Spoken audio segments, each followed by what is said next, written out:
Hello friends, जय Hind. Friends देखिए, हमने एलएलबी एग्जामिनेशन में फर्स्ट सेमेस्टर का जो कॉन्स्टिट्यूशनल लॉ का ये हमारा सीरीज चल रहा है, उसमें हमने आज का एक बहुत बढ़िया टॉपिक लिया है जो कि ऐसे एज इट इज़ क्वेश्चन के रूप में आपको पूछे जाते हैं। चाहे आप जुडिशरी का कोई एग्ज़ाम देंगे या फिर एलएलबी का कोई सेमेस्टर एग्ज़ाम देंगे या बीए एलएलबी का सेमेस्टर एग्ज़ाम देंगे या फिर कोई भी जुडिशरी का ही लॉ का कोई एग्ज़ाम है, तो ये क्वेश्चन ज़रूर पूछा जाता है। मतलब इसके बारे में आपको निश्चित रूप से जानकारी होनी चाहिए।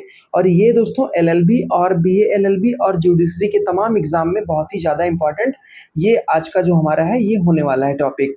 इसमें हमने क्वेश्चन लिया है, सीधे-सीधे क्वेश्चन लिया है कि दोहरे जोखिम का नियम, यानी कि जो डबल जियोपार्डी होता है, रूल ऑफ डबल जियोपार्डी, उस पे आपको संक्षेप में टिप्पणी करने के लिए आ सकता है क्वेश्चन में एग्जाम में।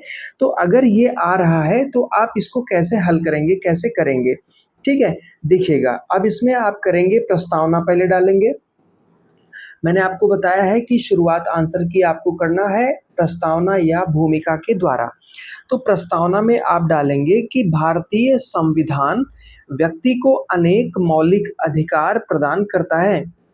इसमें अनुच्छेद 20(2) व्यक्ति को एक ही अपराध के लिए बार-बार अभियोजित और दंडित किए जाने से सुरक्षा प्रदान करता है, ठीक है? तो एक ही अपराध के लिए आपको बार-बार दंडित नहीं किया जा सकता है। इसे दोहरे जोखिम का नियम यानी कि डबल जियोपार्डी कहते हैं। दोहरे जोखिम का नियम या डबल जियोपार्डी कहा जाता है। ठीक है दोस्तों, ये आप समझ गए कि दोहरा नियम जो है, दोहरा जोखिम का जो नियम है, रूल ऑफ डबल जियोपार्डी, वो क्या होता है। ठीक है, अब आप हेडिंग डाल के इसमें बताएंगे कि दोहरे जोखिम का अर्थ, दोहरे जोखिम का क्या अर्थ है, इसको आपको बताना है। तो डबल जियोपार्डी का अर्थ है किसी व्यक्ति को एक ही अपराध के लिए 2 बार अभियोजन और दंड का सामना ना करना पड़े। मतलब किसी भी व्यक्ति को किसी भी एक ही अपराध के लिए 2 बार दंडित नहीं किया जा सकता है। ठीक है, आगे देखिए।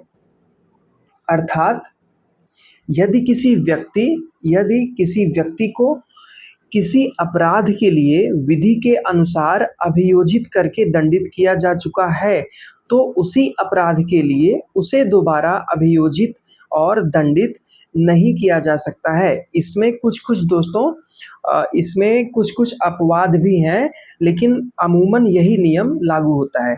अब संवैधानिक आधार या संवैधानिक प्रावधान क्या है, उसके बारे में आपको इसमें हेडिंग डाल के बताना पड़ेगा, संवैधानिक प्रावधानों के बारे में। तो इसमें आप बताएंगे कि भारतीय संविधान के अनुच्छेद 20(2) में कहा गया है कि किसी व्यक्ति को एक ही अपराध के लिए एक बार से अधिक अभियोजित, मतलब कि जो उसके ऊपर वो लगाते हैं, नहीं कि अभियोजना लगाते हैं कि इसके ऊपर ये आक्षेप लगा है और उसे दंडित नहीं किया जा सकता है।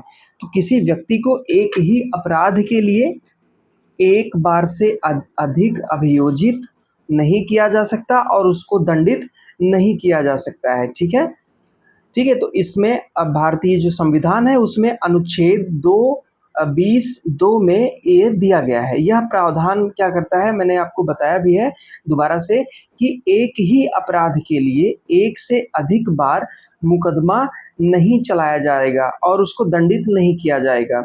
सीआरपीसी की जो धारा है 300, उसके तहत जो ये दोहरे खतरे के सिद्धांत को उठाया गया है। ठीक है, और इसकी उत्पत्ति दोस्तों प्राचीन काल से भी है। इसके बारे में थोड़ा सा अगर हम आपको बताएं तो इसकी उत्पत्ति प्राचीन काल से ही है, जब कई कानूनी प्रणालियों में एक ही अपराध के लिए किसी व्यक्ति को दोबारा मुकदमा चलाने के विरुद्ध नियम थे। जैसे कि आम भाषा में अंग्रेजी कानून के प्रणाली में दोहरे खतरे का जो नियम, जो सिद्धांत था, वो 12वीं शताब्दी में स्थापित किया गया था। ठीक है, अब इसका अपवाद भी हम आपको बता देते हैं कि यदि कोई व्यक्ति है और उसको अपराध से बरी कर दिया गया है, तो नए निश्चायक प्रमाण स्थापित होने पर उस पर दोबारा मुकदमा चलाया जा सकता है। यदि किसी व्यक्ति को निचले अपराध के लिए दोषी ठहराया गया है और बाद में उसके बड़े अपराध का पता चलता है, तो उस पर बड़े अपराध के लिए दोबारा मुकदमा चलाया जा सकता है। यदि किसी व्यक्ति को सक्षम क्षेत्राधिकारी वाले न्यायालय ने दोषी ठहराया है, तो उस पर अपील की जा सकती है और उच्च न्यायालय में उसी अपराध के लिए दोबारा मुकदमा चलाया जा सकता है। ठीक है, तो ये संवैधानिक प्रावधान है। इसमें इस प्रकार यह प्रावधान व्यक्ति को राज्य की ओर से बार-बार होने वाली आपराधिक कार्यवाही से संरक्षण प्रदान करता है। बेसिकली इसमें आप यही बता सकते हैं कि एक ही अपराध के लिए एक से अधिक बार मुकदमा नहीं चलाया जा सकता है। अब इसमें कुछ शर्तें भी हैं। शर्तों में आप देख लीजिए कि इसमें कौन-सी शर्तें हैं जो आपको बतानी है, आपको अपने एग्ज़ाम में देना है। तो दोहरे जोखिम के नियम की आवश्यक शर्तें, डबल जेओपार्डी जो है उसके नियम की कुछ शर्तें भी हैं। इस नियम को लागू होने के लिए मुख्यतः निम्न शर्तें आवश्यक हैं। ये नियम कब लागू होगा? जब ये शर्तें लागू होती हैं, इन शर्तों का पालन होता है। यहाँ पे व्यक्ति के विरुद्ध अपराध का अभियोजन हुआ हो, अगर अभियोजन के परिणाम स्वरूप उसे दंडित किया गया हो, ठीक है। बाद में तीसरा, बाद कार्यवाही उसी अपराध के लिए हो, ठीक है, जो बाद की कार्रवाई है उसी अपराध के लिए हो और दोनों कार्यवाहियां आपराधिक प्रकृति की हों और दूसरी कार्रवाई उसी अपराध के संबंध में हो। अगर ये सारे जो एक शर्तें हैं वो अगर किसी भी मामले में लागू हो रही हैं, तो आप जानिए कि ये दोहरा जोखिम है और ये एक से अधिक बार आपको दंड देने का यहाँ पे जो बात है उसको ये लागू नहीं होगा। ठीक है, तो संवैधानिक प्रावधान यही कहता है कि एक से अधिक बार किसी भी अपराध के लिए आपको दंड नहीं चलाया जाएगा, दंड नहीं दिया जाएगा, मुकदमा नहीं चलाया जाएगा। और ये जो 4 शर्तें हैं, ये 4 शर्तें फुलफिल कर रही हैं। अगर ऐसे आपके साथ है तो आपको 2 बार मुकदमा नहीं चलाया जाएगा। ठीक है दोस्तों, समझ गए? आगे देखिए, अनुच्छेद 20(2) की सीमा क्या है? अब वही इसमें सीमा के बारे में दिया गया है कि मतलब इसके क्या वेरिएशंस हैं। यह ध्यान रखना आवश्यक है कि अनुच्छेद 2(20) में केवल अभियोजन और दंड दोनों की स्थिति में सुरक्षा मिलती है। केवल विभागीय कार्यवाही, प्रशासनिक कार्यवाही या ऐसा दंड जो आपराधिक अभियोजन का परिणाम नहीं है, सामान्यतः अनुच्छेद 20(2) के संरक्षण में नहीं आता है। इसके अतिरिक्त यदि किसी व्यक्ति पर अलग-अलग अपराधों के लिए कार्रवाई की जाती है, तो केवल इसीलिए कि घटनाएं एक ही हैं, अनुच्छेद 20(2) स्वतः लागू नहीं होगा। इसको दोस्तों समझ गए कि अगर मान लीजिए किसी व्यक्ति पर अलग-अलग अपराधों के लिए कार्रवाई की जा रही है, तो केवल इसलिए कि घटना एक ही है, अनुच्छेद 2(20) स्वतः लागू नहीं होगा। ठीक है, आगे देखिए, प्रमुख न्यायिक निर्णय इसमें आपको बताने हैं। तो इसमें जो न्यायिक निर्णय पहला है, मकबूल Hussain versus state of Bombay, 1953 का एक मामला है। इस वाद में सर्वोच्च न्यायालय ने स्पष्ट किया कि अनुच्छेद 20(2) के लिए पहले की कार्यवाही में विधिक अर्थ में अभियोजना यानी प्रोसिक्यूशन, ठीक, और उसके परिणाम स्वरूप दंड या पनिशमेंट होना आवश्यक है। अभियोजना, प्रोसिक्यूशन और उसके परिणाम स्वरूप दंड, पनिशमेंट होना आवश्यक है। ठीक है, इसमें सुप्रीम कोर्ट में ये कहा था। अब इसके बाद आगे यहाँ पे देखिए, एक और दोस्तों वाद है मुख्य रूप से।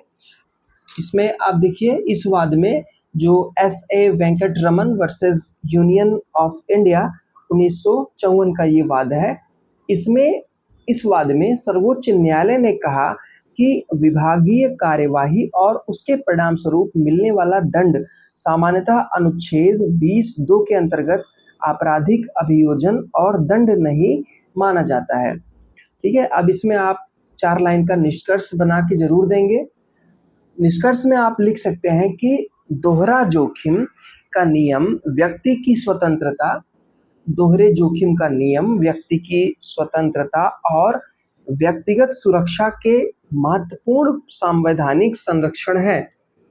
इसका उद्देश्य यह सुनिश्चित करना है कि किसी व्यक्ति को एक ही अपराध के लिए बार-बार आपराधिक अभियोजन और दंड का सामना न करना पड़े। भारतीय संविधान का अनुच्छेद 20(2) इस सिद्धांत को मौलिक अधिकार के रूप में मान्यता देता है। ठीक है, तो इस प्रकार से आपने आज का जो हमारा जो क्वेश्चन था डबल जियोपार्डी, उसके बारे में अच्छे से दोस्तों आई होप ये आप समझ गए होंगे। ठीक है, इसके अपवाद के बारे में मैंने आपको पहले ही बता दिया था और ये क्या है इसको आपने आई थिंक समझ लिया है अच्छे से। अगर ये क्वेश्चन एग्जाम में या फिर कोई भी जुडिशरी वाले एग्जाम में आ रहा है तो आपका एकदम से अच्छा सा कॉन्सेप्ट रहेगा, क्लियर रहेगा, तो आप इसको बहुत बढ़िया से कर पाएंगे।